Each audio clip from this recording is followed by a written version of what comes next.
Hello everyone, welcome to GATE academy and education. आज हम लोग एक छोटा सा न्यूमेरिकल करने वाले हैं जो कि बेस्ड है आपके पास वाइब्रेशन पे। ठीक है, वाइब्रेशन पे बेस्ड क्वेश्चन करने वाले हैं। 2 क्वेश्चन करने वाले हैं बड़े प्यार से। मैं आपको आराम से समझाऊंगा, लेकिन वहां एग्जाम हॉल पे आपको बहुत जल्दी करना है और वो आएगा प्रैक्टिस से। आप प्रैक्टिस करोगे, क्वेश्चन बनेगा। ठीक है, चलिए इस क्वेश्चन की बात करते हैं। क्वेश्चन में दिया गया है कि भाई a simple spring mass vibrating system has a natural frequency of FN. मतलब एक सिंपल सा स्प्रिंग मास वाइब्रेटिंग सिस्टम है जिसकी फ्रीक्वेंसी की बात करूं, नेचुरल फ्रीक्वेंसी की बात करूं, एफएन है। सही बात है। If the spring stiffness is halved, मतलब मैं उसके स्टिफनेस को हाफ कर दूं, एंड मास इज डबल, मतलब मैं उसके मास को डबल कर दूं, then natural frequency will become. तब उस नए केस पे, नई स्थिति पर आपका जो नेचुरल फ्रीक्वेंसी है क्या हो जाएगा। ठीक है, इसके बारे में चर्चा करने वाले हैं। तो मैं बड़े प्यार से समझाऊंगा आपको। सबसे पहले मैं लिख लेता हूं कि गिवन डाटा क्या दिया गया है। तो गिवन डाटा की मैं बात करूं, जब पहले स्थिति में बात करता हूं, फर्स्ट कंडीशन पे मैं बात करता हूं, तो फर्स्ट कंडीशन पे आपका जो स्प्रिंग है ना बेटा, स्प्रिंग, या फिर मैं बात करूं वाइब्रेटिंग सिस्टम है ना, स्प्रिंग मास वाइब्रेटिंग सिस्टम है, इस केस पर इसका जो नेचुरल फ्रीक्वेंसी है, नेचुरल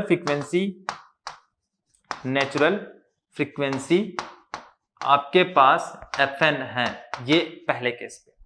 सही बात है। और नेचुरल फ्रीक्वेंसी किसके समानुपाती होता है, तो मैं आपको बता देना चाहूंगा, तो FN directly proportional to under root of K upon M. जहां पर के की बात करूं बेटा, तो के आपके पास स्टिफनेस है आप स्प्रिंग का, और एम की बात करूं तो मास है। ठीक है, मास है। तो FN directly proportional to under root K upon M होता है। ये आपको पता है भैया, ये पता है। ठीक है, सेकेंड केस पे बोल दिया गया है कि भाई सेकेंड स्थिति पे क्या बोला गया है कि जब मैं इसके जो स्प्रिंग स्टिफनेस है उसको मैं हाफ कर दूं और मास को डबल कर दूं। मतलब सेकेंड केस पे मैं बात करता हूं, सेकेंड केस पे मान लो कि बाद जो के डेस है ना वो क्या हो गया है, हाफ हो गया है किसका, पहले का, तो k/2 हो जाएगा। साथ ही साथ इसका जो मास है ना एम डेस हो गया, तो एम डेस इक्वल टू क्या हो जाएगा, 2 × m हो जाएगा, क्योंकि ये डबल हो चुका है।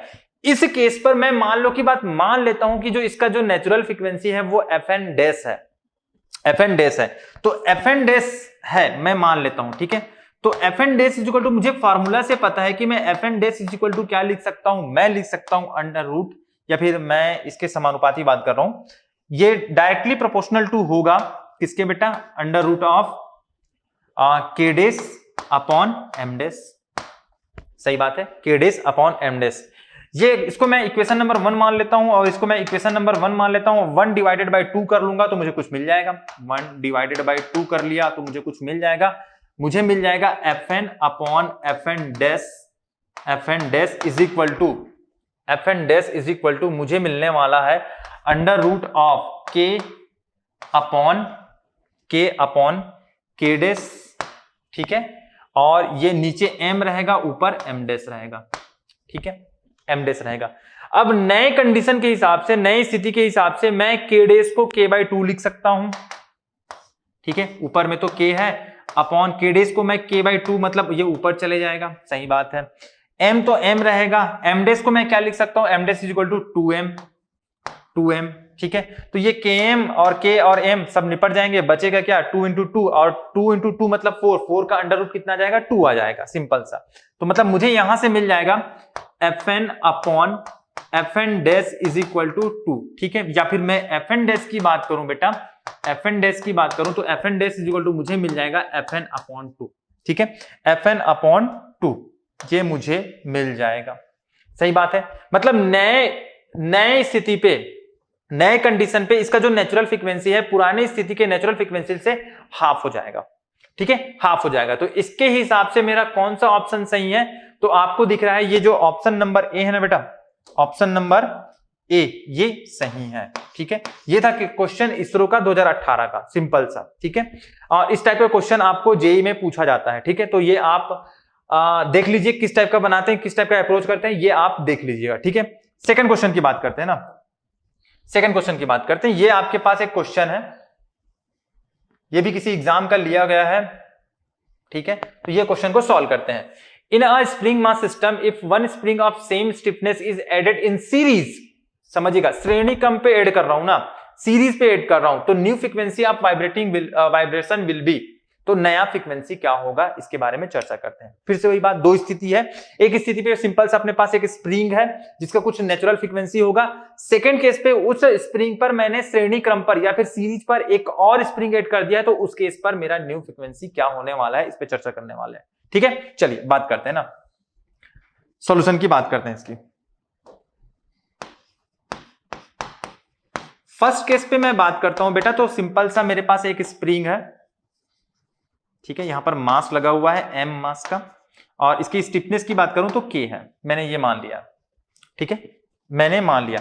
सेकंड केस पे ये बोल दिया गया है कि बेटा जो ये जो स्प्रिंग है ना, इस पर श्रेणी क्रम पर या फिर मैं बात करूं सीरीज में एक और स्प्रिंग ऐड कर दिया गया है सेम स्टिफनेस का, तब की केस पर इसका नेचुरल फ्रीक्वेंसी क्या होगा। इस केस पर मैं मान लूं कि भाई इसका नेचुरल फ्रीक्वेंसी की मानूं तो ओमेगा एन है, तो इस केस पर मैं नेचुरल फ्रीक्वेंसी को मैं मानूं तो ओमेगा एन डेस है। मान लो के बाद मैंने माना तो ओमेगा एन डेस क्या होगा ये अपने को निकालना है, सिंपल सा। ठीक है, ये फिक्स है, ये फिक्स है। ठीक है, हाँ, ये के होगा स्टिफनेस, सेम स्टिफनेस का ये भी के होगा। चलिए अब बात करते हैं ना, तो मैं एक काम करता हूं, जब मैं श्रेणी क्रम पे एक और स्प्रिंग को ऐड किया है मैंने, तो इसका मैं ना इक्विवेलेंट स्टिफनेस निकाल लेता हूं। और इक्विवेलेंट स्टिफनेस कैसा निकाला जाता है श्रेणी क्रम पे, तो आपको पता है कि मान लो के बाद इसका इक्विवेलेंट स्टिफनेस के डेस है, के डेस है, तो इक्विवेलेंट स्टिफनेस के डेस है, तो कैसा निकाला जाता है 1/k dash is equal to 1/k plus 1/k। ठीक है, तो ये मुझे मिल जाएगा यहां से इज इक्वल टू 2/k, तो यहां से मुझे के डेस मिल जाएगा k/2। सही बात है, के डेस इज इक्वल टू मुझे मिल जाएगा k/2। इस केस पर कंडीशन नंबर 1 पर omega n is equal to मैं क्या लिख सकता हूं, omega n is equal to under root of k/m, मैं ये लिख सकता हूं। इस केस पर मैं बात करूं बेटा, तो यहां पर omega n dash is equal to मैं लिख सकता हूं under root of k dash upon m।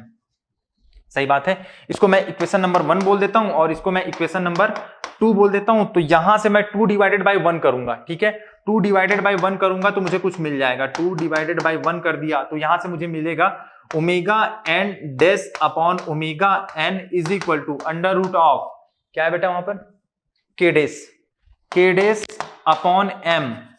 यहां पर मैं बात करता हूं तो यहां मुझे मिल जाएगा इंटू के इंटू एम।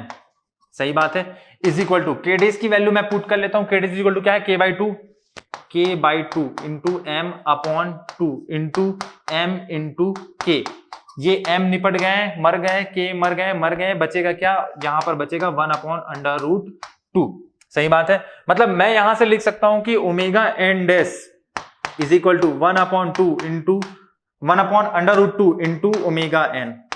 सही बात है, ये मुझे मिल जाएगा। मतलब मेरे नए फ्रीक्वेंसी की बात करूं, नए नेचुरल फ्रीक्वेंसी की बात करूं, वो हो जाएगा ओमेगा एन अपॉन अंडर√2। कौन से ऑप्शन को मैच करता है तो देख लेते हैं।